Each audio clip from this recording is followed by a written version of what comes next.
First contact and resistance. The alarm blared through Outpost Sentinel, humanity's furthest deep space monitoring station orbiting Neptune.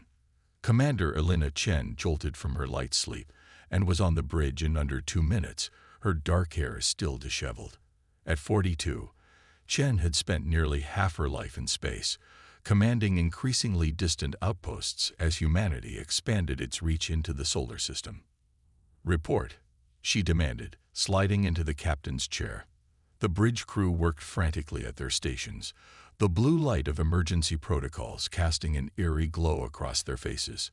Lieutenant Marcus Rivera, the station's sensor specialist, looked up from his console. "Multiple objects approaching at impossible speeds, Commander. Nothing in our database matches their signature. They're slowing as they approach the Kuiper Belt." Chen's eyes narrowed. "First contact protocol. Alert Earth Defense Command immediately. Passive scans only. Let's not appear threatening." For decades, humanity had wondered if they were alone in the universe. On May 15, 2187, they got their answer. The objects, sleek, crystalline ships that seemed to shimmer between states of matter, came to a stop just beyond Neptune's orbit. 7 of them, arranged in a perfect heptagon formation. Before Chen could issue another order, every screen on the station flickered and displayed the same message. "People of Sol 3, your primitive expansion ends here. The Viridian Empire claims this star system as tributary territory. Prepare to receive our envoy in terms of subjugation." Chen read the message twice, then straightened her uniform. "Send our response. This is Commander Elena Chen of the Earth Space Command. We welcome peaceful contact, but reject any claim on our sovereignty. We invite dialogue as equals." The reply came instantly. "Equality is a concept for peers. You are not our peers." Within hours, a smaller vessel detached from the Viridian formation and approached the station. Against all security protocols, a being materialized directly on the bridge, tall, with iridescent skin that shifted colors like oil on water, 4 arms, and eyes that seemed to see in all directions at once. "I am Emissary Zix," the being announced without moving what might have been its mouth. The voice resonated directly in their minds.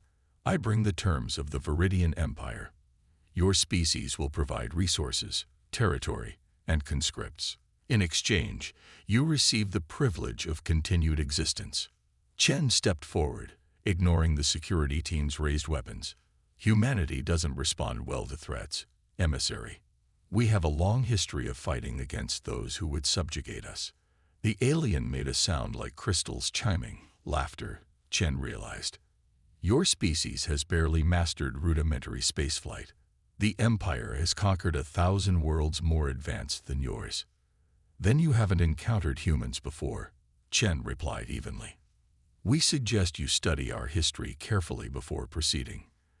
The emissary departed with a promise: 3 Earth days to accept their terms or face immediate pacification. Earth's response was unified in a way humanity had rarely achieved. Nations that had been enemies for generations suddenly found common cause. The United Earth Defense Council convened in Geneva, with Commander Chen attending virtually from Outpost Sentinel.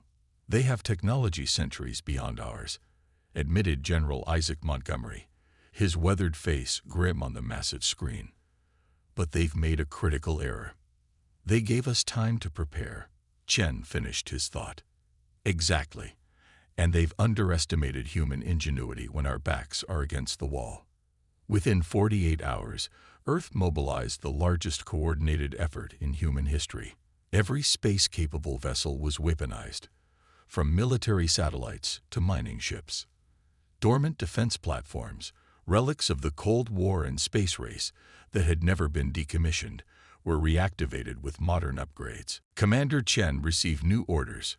Her outpost would serve as the forward operating base for humanity's first line of defense. The skeleton crew of 20 expanded to 200 as shuttles delivered special forces teams and weapons systems around the clock. "They expect us to surrender," Chen told her assembled officers in what would later be called the Neptune Declaration. "They expect us to be easy prey, like perhaps other species have been. But humanity doesn't bow. We don't break. We fight. When the 3-day deadline expired, the Viridian fleet advanced toward Earth. They encountered no resistance at Neptune. Outpost Sentinel appeared abandoned, broadcasting only automated signals. Confident, the alien armada proceeded toward the inner solar system. They didn't detect the swarm of stealth drones that Commander Chen had deployed throughout Neptune's atmosphere, programmed to attach themselves to the crystalline hulls of the passing ships. Each carried a simple payload, data collection sensors, and quantum entanglement beacons that would allow Earth to track the Viridian vessels regardless of their technology. At the orbit of Uranus, the Viridians encountered their first surprise, a barrage of experimental graviton torpedoes, weapons that had been theoretical until necessity demanded their rapid development. The weapons didn't damage the alien ships significantly, but they did disrupt their formation and propulsion systems. They'd never been attacked before, Chen observed from her hidden command post in one of Neptune's moons. Look at their response, disorganized, almost confused.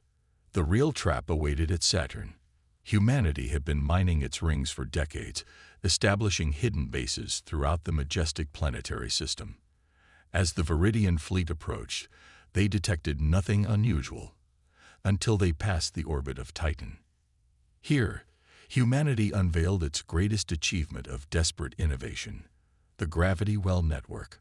Hundreds of devices simultaneously activated, creating localized distortions in spacetime that caught 5 of the 7 Viridian ships in their grasp. The alien vessels, suddenly fighting forces equivalent to being on the edge of a black hole, struggled to maintain structural integrity. From behind the cover of Saturn's largest rings emerged Earth's hastily assembled attack fleet. Mining vessels retrofitted with missile systems, science platforms carrying experimental energy weapons, and every military spacecraft humanity could muster. All ships engage according to Plan Thermopylae, Commander Chen ordered, naming their strategy after one of history's most famous last stands. Remember, we're fighting for every human who has ever lived or ever will. The battle lasted 39 hours. 2 Viridian ships escaped the gravity traps, but found themselves under attack from all sides as human vessels executed maneuvers that defied conventional space tactics. Where the aliens expected linear engagements, humans attacked in 3-dimensional swarms. Where they expected retreats after heavy losses, humans pressed forward with even greater determination. By the battle's end, humanity had lost 60% of its fleet, but had captured 1 Viridian vessel intact and destroyed 2 others. The remaining 4 retreated beyond Neptune's orbit, regrouping and surely preparing to return with reinforcements. Earth had won the first round, but everyone knew the war had just begun. Back on Earth, scientists and engineers worked around the clock to reverse engineer Viridian technology from the captured ship. The most significant discovery came from Dr. Aisha Okafor, a Nigerian quantum physicist who identified the principles behind the aliens' faster-than-light drive. They bend space in ways we theorized but couldn't implement, she explained to the Defense Council. But their approach has a fundamental flaw. It's efficient but fragile. They've optimized for elegance, not resilience. This single insight would become the cornerstone of Earth's strategy. The Viridians had evolved without serious competition or threats. Their technology was advanced but delicate. They had never needed to build for war. Humanity's greatest weakness, its long, bloody history of conflict, suddenly became its greatest strength. They understood war in ways the Viridians didn't. Commander Chen, now promoted to admiral and given command of Earth's growing defense fleet, summarized their approach. We don't need to match their technology. We need to fight in ways they can't comprehend. As the first captured Viridian ship was systematically studied, humanity prepared for the Empire's return. They wouldn't have to wait long. Counterattack and alliance. The Viridian reinforcements arrived 3 months later, a fleet 5 times larger than the first. But Earth was ready. Admiral Chen greeted them not at Saturn, but at the edge of the solar system with humanity's newest creation, the EDS Defiance. Earth's first faster-than-light-capable warship, built around the captured Viridian engine, but designed with human warfare principles. The Defiance was ugly by alien standards, all redundant systems, armored compartments, and practical efficiency. It embodied humanity's approach to space combat. Survival first, elegance later. Viridian Command Vessel. This is Admiral Elena Chen of the Earth Defense Fleet. She broadcast on frequencies they now knew the aliens used. Your empire has misjudged humanity. We offer one chance for you to withdraw from our system and recognize our sovereignty.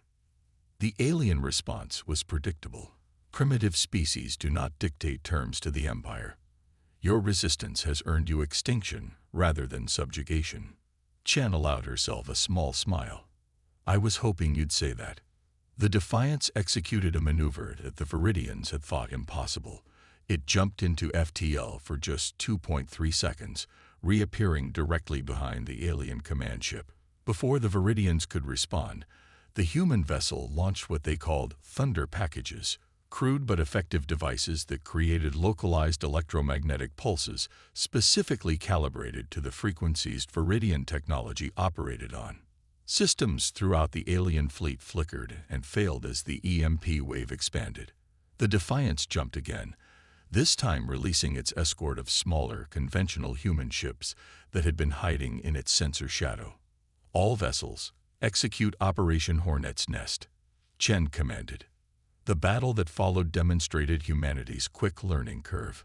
Human ships targeted the weak points they'd identified in Viridian design, striking with precision rather than power. When the aliens adapted, humans changed tactics again and again, refusing to establish patterns that could be predicted. 6 hours into the engagement, something unexpected happened. New ships appeared at the edge of the battle, smaller, organic-looking vessels that immediately attacked the Viridian fleet from the rear. Unknown vessels, identify yourselves, Chen demanded as the newcomers destroyed 3 Viridian cruisers with surprising effectiveness. A reply came in halting English, suggesting it had been learned recently and remotely. We are the Nelverans. We observe your resistance. We join. The Viridian Empire enslaved our worlds 5 cycles ago. It was a turning point not just in the battle, but in humanity's understanding of the galaxy. They weren't alone in resisting the Empire. A hasty alliance formed in the midst of combat, with human tactical advisors coordinating with Nelveran captains to exploit Viridian weaknesses from multiple vectors. When the battle ended, the Viridian reinforcement fleet was decimated. The remaining ships retreated into faster-than-light travel, undoubtedly to report to their empire that the situation at Sol was far more complex than anticipated. The Nelveran commander, a being named Thrix, whose species resembled 6-limbed cetaceans, came aboard the Defiance for the first formal meeting between the allies. 47 worlds suffer under Viridian control, Thrix explained through a hastily constructed translation device. No species has successfully fought back until humans. How did you achieve this? Admiral Chen considered the question carefully. The Viridians expect submission because that's all they've known. Humanity has never accepted subjugation, not from our own tyrants throughout history, and not from aliens now.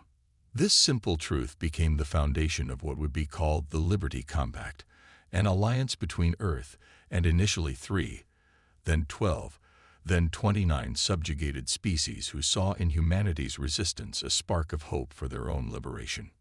Over the next year, Earth's shipyards worked continuously, building vessels that combined Viridian propulsion with human combat design and contributions from their new allies. The Thunderbolt Initiative, as it was called, produced ships that emphasized redundancy, adaptability, and unconventional tactics. The first major offensive came 8 months after the Second Battle of Sol. The Liberty Fleet, led by Admiral Chen aboard the flagship Defiance, jumped into the Proxima Centauri system, home to a major Viridian colony that served as their regional headquarters. The human-led fleet appeared directly above the Viridian Administrative Center and broadcast a message on all frequencies. Attention all beings in this system. We are the Liberty Fleet, comprised of free peoples united against Viridian oppression. We offer all non-Viridians safe passage and alliance. We offer all Viridians one opportunity to surrender. The response was immediate and predictable. The Viridian defense fleet moved to engage. What followed was the largest space battle in recorded history, as ships from 24 species executed battle plans developed by human strategists who had studied warfare for millennia. During the battle, Dr. Okafor, now serving as the Defiance's chief science officer, made a crucial discovery. "Admiral," she reported, "I've detected a pattern in their shield harmonics. Their defensive technology operates on a crystalline resonance principle, and like all crystals, they have a shatter frequency." This insight proved decisive. Modified sonic weapons, transmitted through the vacuum of space via carefully calibrated graviton waves, caused Viridian shield systems to collapse catastrophically. Within hours, the Liberty fleet had secured the Proxima Centauri system with minimal casualties. More importantly, they had liberated 17 subjugated species who immediately joined the alliance. Among them were the Kelvori, who revealed the location and defenses of the Viridian homeworld. "They believe themselves untouchable," explained the Kelvori ambassador, an insectoid being whose translucent wings shimmered with bioluminescence. "No enemy has ever approached their home system in 10,000 years of their expansion." Admiral Chen looked at the strategic display showing Viridian territory, thousands of star systems under their control, with Earth representing just one small point of resistance on the edge of their vast empire. "Then it's time they learned another human tradition," she said quietly. "When tyrants threaten our home, we eventually bring the fight to theirs." The final battle for the Viridian homeworld wasn't what anyone expected. The Liberty fleet arrived with over 300 vessels from 42 species, prepared for the fight of their lives. Instead, they found a civilization in turmoil. News of repeated defeats had destabilized the previously unquestioned imperial authority. Various factions within Viridian society were already in conflict, with progressives arguing for diplomatic solutions while traditionalists demanded ever harsher measures against the primitive rebellion. Admiral Chen made a decision that would be debated for generations. Rather than attacking, she opened communications with all factions simultaneously. "People of Viridia, I am Admiral Elena Chen of Earth. Your empire attempted to conquer my world, believing us too primitive to resist. Now we stand above your homeworld with the power to do to you what you would have done to us." She paused, letting that reality sink in before continuing. "But humanity, despite our long history of warfare, has learned that lasting peace cannot be built on subjugation. We do not seek to destroy your civilization or enslave your people. We demand only this: the immediate emancipation of all worlds under Viridian control, reparations for damages inflicted, and your entry into a new galactic covenant where all species interact as equals." The Viridian response was chaos. Some called for immediate surrender, others for fighting to the death. In the end, it was a previously unknown faction of Viridian scientists and philosophers who seized control of their government, executing what their history would call the Reason Revolution. 3 days later, the first galactic covenant was signed aboard the Defiance. The Viridian Empire became the Viridian Republic and agreed to relinquish control of all conquered worlds. A provisional government was established to oversee the transition and the massive reparations program. As the delegates from dozens of species celebrated the peaceful resolution, Admiral Chen stood apart, looking out at the Viridian homeworld through the observation deck. Dr. Okafor joined her. "You don't seem as pleased as I expected, Admiral." Chen smiled faintly. "I'm thinking about what we've learned from all this. That humans are exceptionally good at warfare," Okafor suggested. "No," Chen replied. "That our greatest strength wasn't our ability to fight, but our ability to unite, not just ourselves, but others around a common cause. The Viridians conquered because they could, but never asked if they should. They never understood that true power comes from cooperation, not domination." She turned from the viewport to face the celebration. And that's the legacy I hope we bring to the stars. Not that humans were the species that couldn't be conquered, but the species that ended conquest itself. As the Defiance prepared to return to Earth, Admiral Chen received a message from the newly formed Galactic Council, comprised of representatives from all formerly subjugated worlds and the reformed Viridian Republic. The message was simple. The stars await those who come in peace but stand firm against tyranny. Humanity has shown us this path. Where shall we explore together next? Chen's response was just as simple. Everywhere.